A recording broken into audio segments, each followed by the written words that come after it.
और बिस्मिल्लाहिर्रहमानिर्रहीम, बिस्मिल्लाहिर्रहमानिर्रहीम। ये ना आजकल हमारी ज़बानों में जब से ये इंडिया चलना शुरू हुआ था 70s 80s से, इंडिया के प्रोग्राम्स, उसके बाद हमारे अंदर आपको पता है कि आजकल एक यूनिवर्सल या पाकिस्तान के अंदर एक एजुकेशन सिस्टम या प्राइमरी एजुकेशन पर भी बड़ी बातें हो रही हैं कि ये एक सिलेबस होना चाहिए। तो मैं आज तक पाकिस्तान के बारे में मुझे ये समझ नहीं आ सकी, 58 ईयर्स का हूँ मैं, कि यार हमारी नेशनल लैंग्वेज अगर उर्दू है, इतने सालों में आज तक हम अपनी चीज़ों को उर्दू में क्यों नहीं कर पाए। आज भी हम दो ज़बानें साथ चलाते हैं। लिखने की ज़बान अंग्रेज़ी है, सरकारी आप देख रहे हैं सारे के सारे ऑफिस मेमोज जो ऑफिस के आपके इश्यूज़ होते हैं वो अंग्रेज़ी में इशू होते हैं, और हर जगह बात जो की जाती है वो उर्दू में की जाती है। अब दिस इज़ वेरी स्ट्रेंज। दुनिया में आपको ऐसे मुल्क नज़र नहीं आएंगे, ये जो हौच पौच जैसा हम मुल्क बन गए हैं ना। और ये मैं आपको इसलिए बताना चाह रहा हूँ कि बेवरली भी और एक पुराना एक मुहावरा है, मैं आपको उसकी वजह से बता रहा हूँ कि हम पाकिस्तानी एक मजमू है, एक मुरब्बा है ना। हम असली इधर के हैं ना उधर के हैं, क्योंकि हम पंजाबी भी बोलते हैं या हमारी लोकल लैंग्वेजेस भी हैं, उसके बाद हम उर्दू भी अपनी नेशनल लैंग्वेज कहते हैं, और हमारी ख्वाहिश होती है कि अपने बच्चों को इंग्लिश मीडियम स्कूल में पढ़ाएं। वो बच्चे कहीं भी किसी लेवल पे भी नहीं पहुंचते।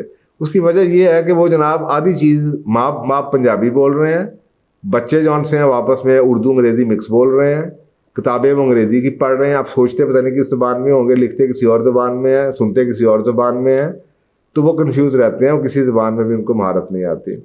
तो एक पर्शियन हमें याद है कि हम एक मुहावरा है बड़ा अहम, a new language is a new life. नई ज़बान एक नई ज़िंदगी होती है। ज़बान एक कल्चर होता है।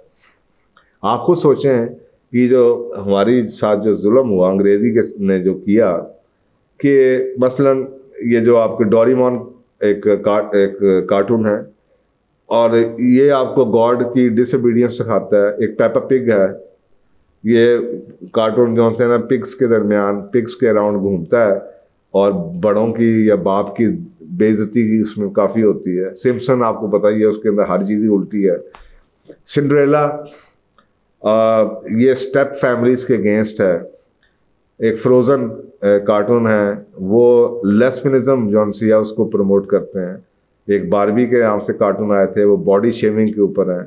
इसी तरीके से पावर पफ गर्ल्स हैं, फिर फेरी ऑड पेरेंट्स हैं। इस जितने भी, इसका मतलब है कि आप अंग्रेज़ी सीख रहे हैं और आपके बच्चे अंग्रेज़ी सीखने के लिए ये कहानियाँ पढ़ रहे हैं, तो ये जब कहानियाँ पढ़ रहे हैं तो ये कल्चर भी साथ लेके आ रहे हैं। यही कहा जा रहा है इस पर्शियन प्रोवर्ब के अंदर कि नई ज़बान, एक जो ज़बान होती है ना, वो एक नई ज़िंदगी होती है, एक कल्चर होता है। इसी तरह से एक किसी और ज़बान में ये प्रोवर्ब है कि एक दूसरी ज़बान का होना ऐसे ही है जैसे एक दूसरी रूह का होना। यानी कि आप ज़बान जो सी है वो एक रूह है, क्योंकि उसके साथ एक पूरा कल्चर है। और टर्किश एक प्रोवर्ब, अगर आप टर्किश ड्रामे बड़े देखते हैं तो टर्किश प्रोवर्ब है, one who speaks only one language is one person. यानी कि ये टर्किश प्रोवर्ब जो सा है ये उसी को इंडोर्स कर रहा है जो मैंने भी आपको बताया कि एक दूसरी ज़बान का होना ऐसा ही है, या बोलना ऐसा ही है जैसा एक दूसरी रूह का होना। तो वो टर्किश जो है प्रोवर्ब वो यही कह रहा है कि if you speak one language then you are one person, but one who speaks two languages he is two persons.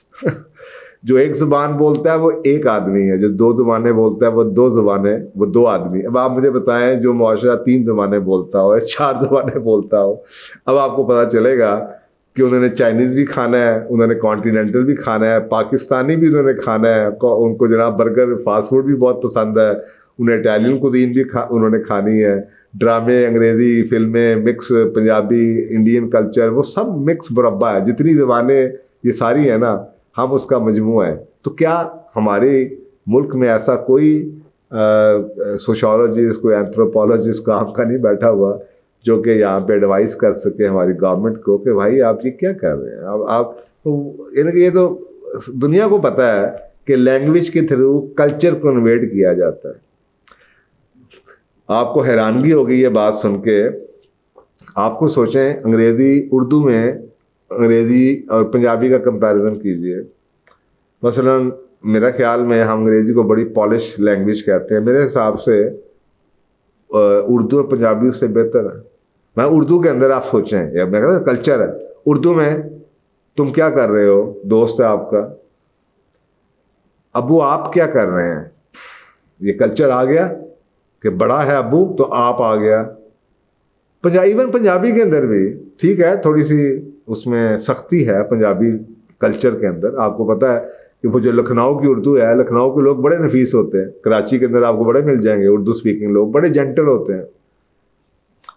लेकिन जो पंजाबी हैं वो तो थोड़े से सख्त ज़ुबान होते हैं। वो क्यों सख्त ज़ुबान है? उस कल्चर की वजह से सख्त ज़ुबान है। आपको सोचें कि पंजाबी में भी उस ज़ुबान में जिसको आप सख्त कहते हैं, उसमें भी वर्ड है तू और तुसी का। तू कहेंगे अपने यार दोस्त को और तुसी कह देंगे जिसको थोड़ी सी इज्जत देनी हो।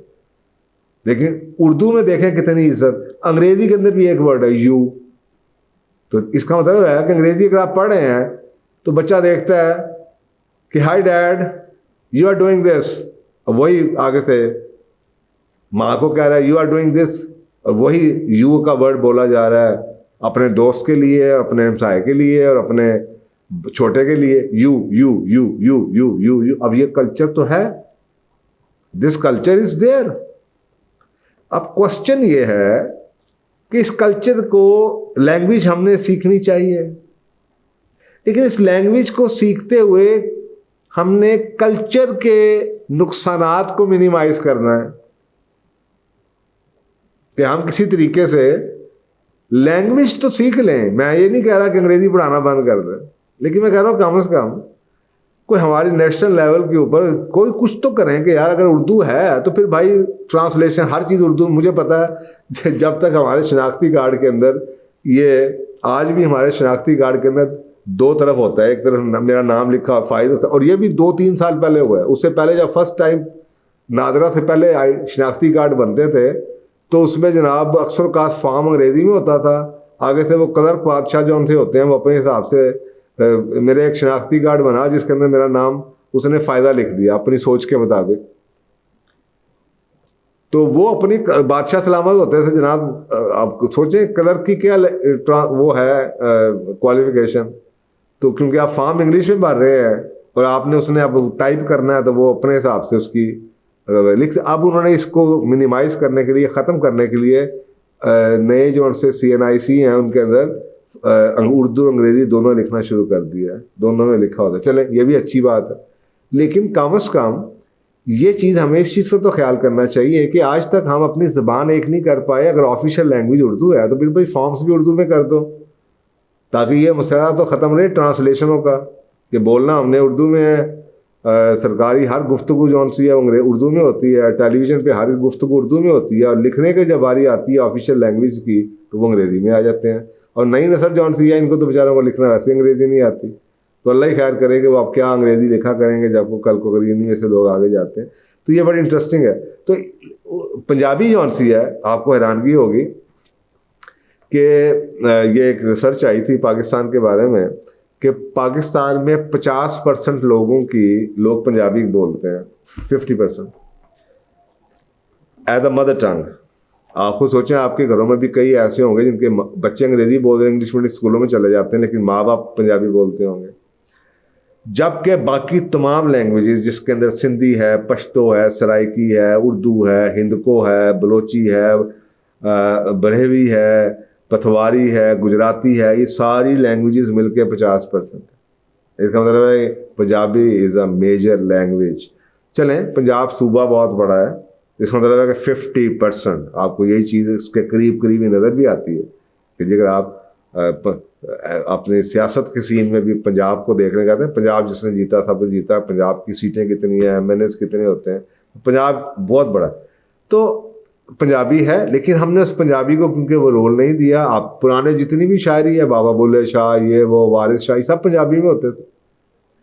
लेकिन अब हमने पंजाबी को किसी तरीके से बैक डोर में, बैक सीट पे फेंक दिया है, और कहा यह जाता है कि दुनिया में 13 मिलियन लोग ऐसे हैं जो कि पंजाबी बोलते हैं, जो कि पाकिस्तान, कनाडा, UK, USA वगैरह में, मिडिल ईस्ट में, ऑस्ट्रेलिया में भी बैठे हुए हैं।